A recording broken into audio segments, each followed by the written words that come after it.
Given, esse é o conforto na melancolia. Hoje, especificamente, eu acordei bem melancólica e bem triste, sem motivo aparente. E eu vou aproveitar esse gancho emocional para falar um pouco sobre Given, porque saiu alguns extras de Given nesses dias atrás que mostra os personagens 10 anos depois. Os personagens já estão adultos, já estão fazendo outras coisas e o fandom, né, comemorou porque finalmente o Mafuyu não falou do Yuki, ou não pensou no Yuki. Quando a gente fala de Given, a gente inicialmente pensa na história do Mafuyu e como aquilo afetou ele. A situação que o Yuki passou e que respingou no Mafuyu é uma situação que não tem como comparar como cada um vai sentir aquilo e nem quanto vai durar, porque cada pessoa interpreta o luto de uma forma.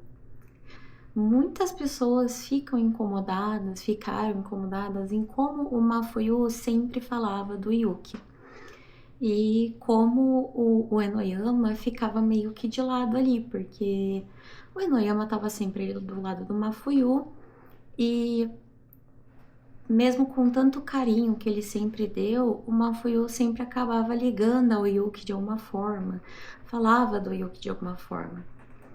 Mas eu entendo a frustração das pessoas em ficarem incomodadas quando se pensa no Mafuyu, só pensando no Yuki. A situação que o Mafuyu passou com o Yuki envolve tantas coisas, porque, primeiro, foi na adolescência. A adolescência é uma das fases, é a fase, né, mais conturbada do nosso emocional. A gente não sabe o que está acontecendo, as emoções são muito intensas, né? E de alguma forma você sabe o que são elas, porque você já passou pela infância, você já sentiu aquelas emoções, mas é tudo de uma forma muito nova, né? É como se você se conhecesse de novo. As coisas que acontecem na adolescência marcam a gente para sempre. As coisas da infância marcam a gente de uma forma meio que inconsciente, subconsciente. A gente vai levar de uma forma mais subjetiva para a vida, mas as coisas da adolescência a gente consegue tatear muito fácil na nossa vida adulta. Quando a gente vai parar para pensar no acontecimento do Mafuyu com o Yuki, a gente pensa que foi o primeiro amor dele, foi o primeiro namorado, foi o primeiro contato que ele teve com esse tipo de relação. A gente tem que lembrar que o Yuki já era uma pessoa importante para o Mafuyu desde antes deles namorarem. Então, assim, eu entendo toda a brincadeira que o Venom faz em volta do defunto, mas quando a gente para pra pensar no Mafuyu como um personagem que passou por um trauma desse tipo, é totalmente compreensível e natural que ele ligue muitas coisas ao Yuki, porque ele viveu a infância dele com o Yuki. Ele viveu a adolescência dele com o Yuki. Então, o que ele tinha de experiência, o Yuki estava no meio. Então, é totalmente compreensível que as experiências, que os sentimentos que ele tinha relacionado ao Enoyama, o que ele tinha de repertório era relacionado ao Yuki. Então, é normal que ele fale, que ele pense no Yuki. Mas a gente tem um ponto a mais, que é quando a melancolia se torna um conforto.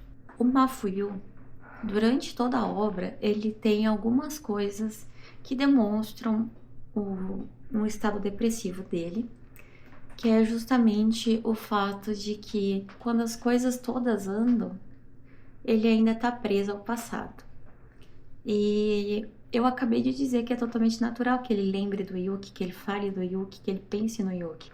E mas não é saudável que ele fique preso ao passado, principalmente quando o parceiro dele está tentando fazer as coisas funcionarem e o Mafuyu tá cada vez mais preso dentro de si, né? E é quando a tristeza, quando a melancolia dele se torna um ponto de conforto, porque ele tá há um tempo naquilo e é a sensação que ele conhece e que ele vai estar acostumado a ter. Então ele fica naquele estágio de luto eterno, né? A melancolia é um luto não resolvido. Então ele fica naquela melancolia eterna do Yuki, pensando no Yuki, enquanto o Enoyama tá tentando fazer as coisas, o Enoyama tá lidando com a vida, o Enoyama tá fazendo as coisas dele, e ele tá tentando conversar com o Mafuyu sobre várias coisas, mas ao mesmo tempo o Mafuyu se fecha também. O Mafuyu, ele vive muito dentro da própria cabeça, né? E não tô falando que é errado, não tô falando que é certo, até porque é uma história fictícia, não tem como a gente mudar isso. Mas é legal ver a situação, né, de fora. Principalmente porque eu acordei assim hoje. Eu acordei muito confortada, numa melancolia. Senti a tristeza, senti a melancolia nos dias de hoje. Tá sendo um conforto. Tá sendo um sentimento que eu não queria estar sentindo, mas ao mesmo tempo eu não quero largar ele, porque é prazeroso sentir isso às vezes, pra mim. Eu não sei exatamente porquê, mas eu acho que deve trazer algum tipo de conforto interno, sentir a melancolia inundando o corpo. Mas é perigoso esse tipo de sentimento, porque esse tipo de sentimento faz com que a gente fique enrolado na coberta durante dias. Se você acabar deixando isso tomar muito conta do seu corpo, vai deixar, e da sua vida, você vai ficar enrolado na coberta, fazendo nada, sentindo uma dor interna, sentindo tristeza. E às vezes é só um dia que você não acordou muito bem, sabe? Às vezes é só um dia que você precisa descansar. Mas se isso acaba virando rotina, é preocupante. E era o que acontecia com o Mafuyu, né? E isso acontecia com o Mafuyu, e a gente vê o quanto isso vai minando as relações dele. Enquanto o namorado dele tá fazendo todas as coisas, vivendo a vida, entrando na banda, tudo mais, o Mafuyu, ele não consegue ter voz para dizer o que incomoda, o que não incomoda, o que ele quer agradecer, o que ele tá enojado. Ele não tem voz para falar nada, nem coisas boas, nem coisas ruins. Ele só tá existindo e ele tá seguindo a maré. E tudo bem, você tá seguindo a maré, mas o quanto isso vai te deixar feliz? Porque dá pra ver claramente que ele não tá feliz nessa situação em que ele tá.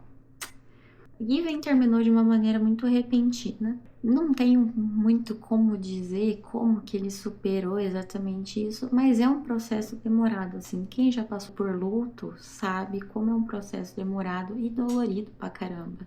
Aqui eu vou falar um pouco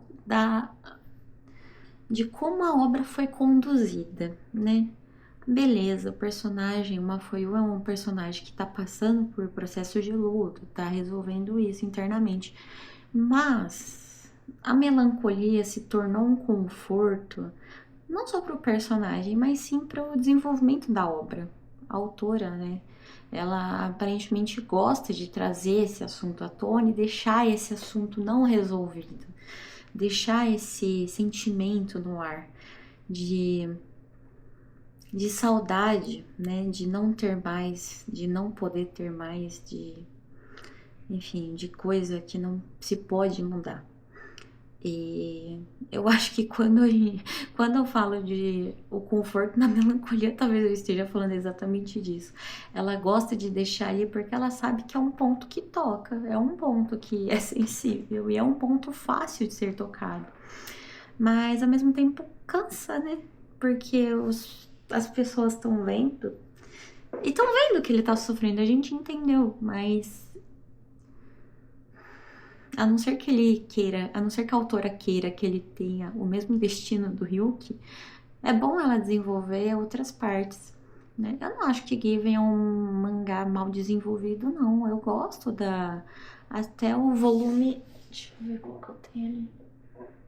Eu acho que é o 6, até o volume 6, mais ou menos, eu gosto do desenvolvimento de Given. O meu problema é mais pro finalzinho. Mas Given, em geral, tem esse sentimento de melancolia, esse sentimento de aperto no coração, sabe? Um sentimento que a qualquer hora alguma coisa pode dar errado. Mas é isso. Esse vídeo não tem nenhum propósito exatamente, mas eu queria falar um pouco sobre, porque eu tava me sentindo assim hoje. Porque quando a gente fica no conforto da melancolia, a gente faz isso puramente por sabotagem, muitas vezes, né? A gente auto-sabota as nossas situações porque é o que a gente tá acostumado a ter, né? Ai, de alguma forma você acha que você não consegue ir para a próxima fase daquela situação ou melhorar alguma situação e daí você volta para o conforto onde você sempre esteve, quando na verdade às vezes você só tem medo, às vezes você só tem insegurança, às vezes você só quer um apoio, mas você não tem, então você prefere ficar numa situação que talvez não seja a melhor, né? A gente se conforta com tanta coisa desconfortável, a gente se acostuma com tanta coisa que não deveria. E por incrível que pareça, a minha vida nesse momento tá ótima. Mas meu sentimento interno tá complicado. É isso.